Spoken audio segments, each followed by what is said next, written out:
Hi there, it's a pleasure to be here with you today at our ATS Automation Virtual Expo 2021. My name is Ryan Tavares. I'm the Director of Pre-Automation Services, Life Sciences at ATS Automation.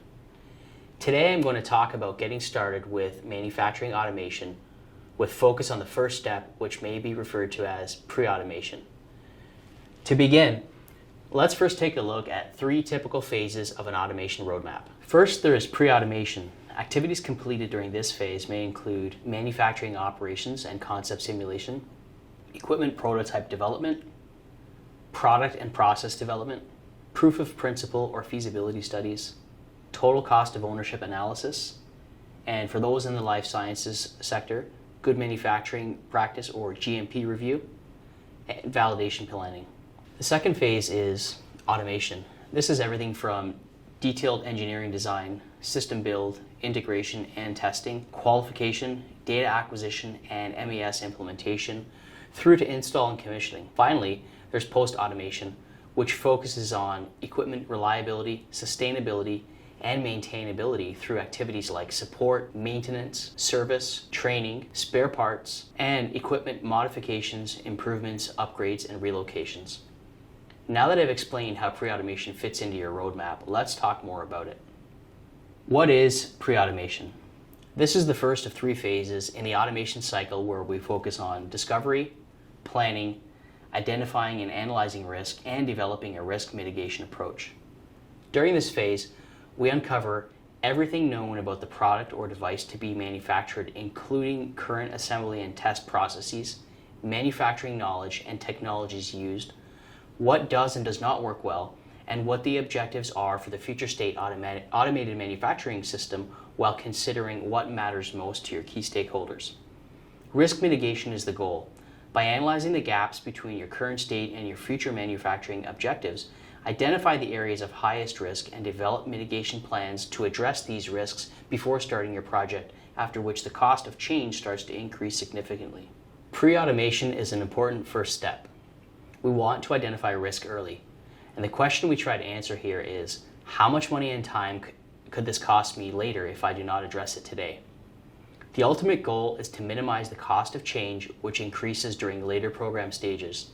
More money and more time are typically needed to implement a late change because of the impact that a change can have on a system that is already designed, built, and/or qualified. For example, making a product design change during the pre-automation phase may have little to no impact on system cost and lead time, whereas making a product design change during the system integration phase or later could significantly impact cost and lead time of the manufacturing system. This can lead to delayed commercialization and the opportunity cost of not producing saleable product at an earlier time. Investing time upfront with pre-automation planning mitigates risk. It reduces cost, reduces time to market, and increases the likelihood of having a more predictable outcome. An automation team can then design and build a system based on what has been identified in the pre-automation phase. Let's move on to risk identification and mitigation. We talked quite a bit about risk, and by this, what we really mean is to focus on upfront planning to understand the problems that could occur during your automation project and how to avoid engaging in the wrong project or the wrong solution. The goal during pre-automation is to identify, acknowledge, and mitigate risk in key areas before you start your automation project to avoid costly corrections later. Here are just a few key areas. The business case. First, determine why you need automation. What will the automation allow you to achieve that you are not already achieving today? It may help you solve a problem in areas like reducing per unit cost, improving lead time, labor retention, offsetting rising labor costs, reducing product variation, and realizing processes that cannot be done by hand. For example, very high precision handling, placement, dispensing, or inspection operations. Second, address important questions like, over what timeline is the automation needed? Can you afford the automation over that timeline? How much automation can you afford? And how much is too much automation?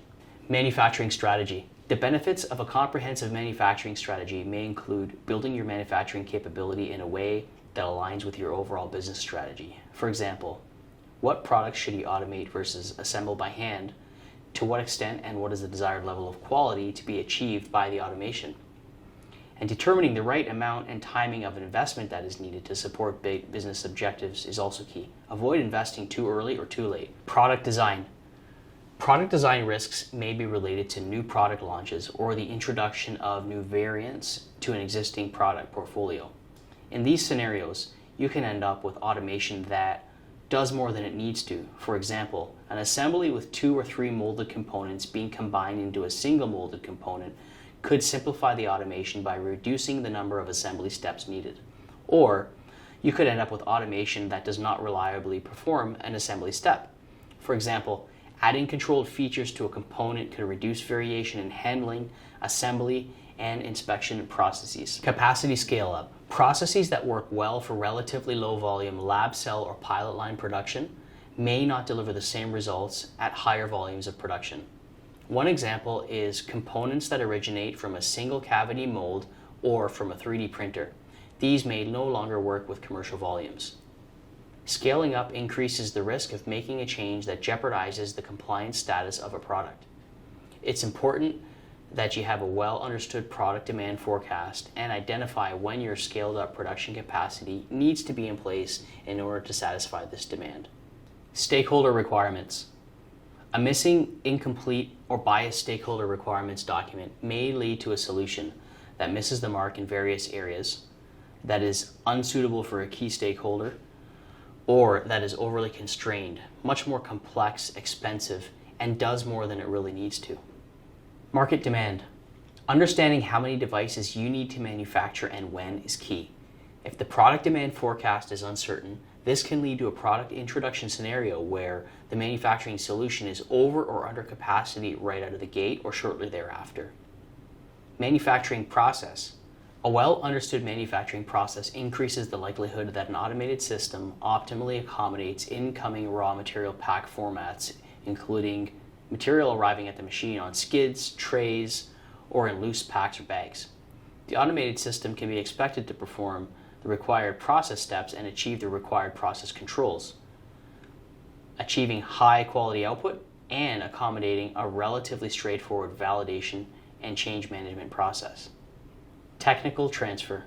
A process that has been established for R&D, hand assembly, or lean cell production volumes may need some additional work before it can be translated into a process that is suited for high volumes of automation.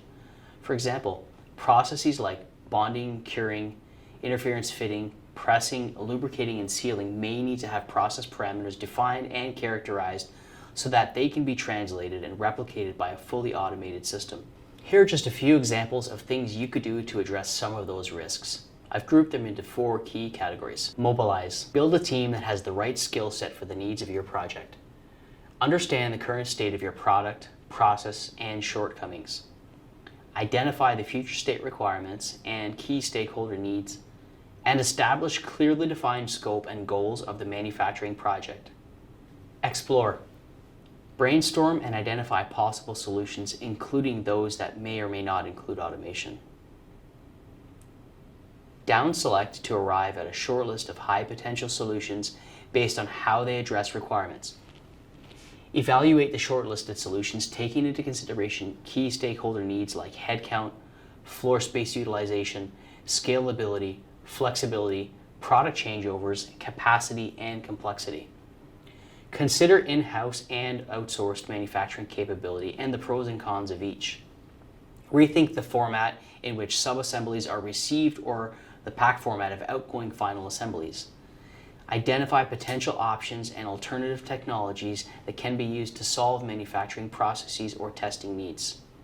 Review and revisit the commercial influencers that will have the greatest impact on your project, including forward-looking market trends and product demand forecasts. Optimize. Refine your high potential solutions to the point where quantitative analysis can be completed. This may include doing detailed engineering design work, conducting feasibility studies of high-risk concepts or aspects of the system, running simulations of concepts to challenge performance or support optimization.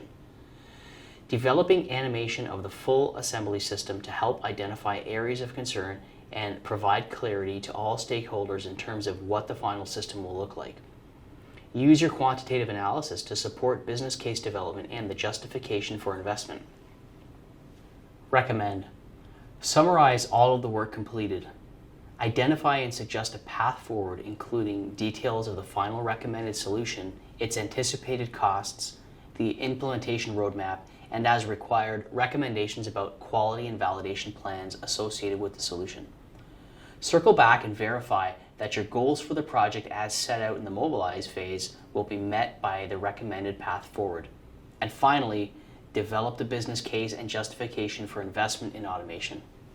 Well, that's all I have to say for now on pre-automation. To sum things up, we talked about where pre-automation fits into your automation roadmap, why pre-automation is an important first step, and some key problem areas to focus on during pre-automation along with mitigation examples.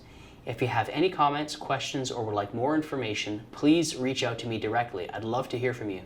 Many thanks for your time and have a wonderful day.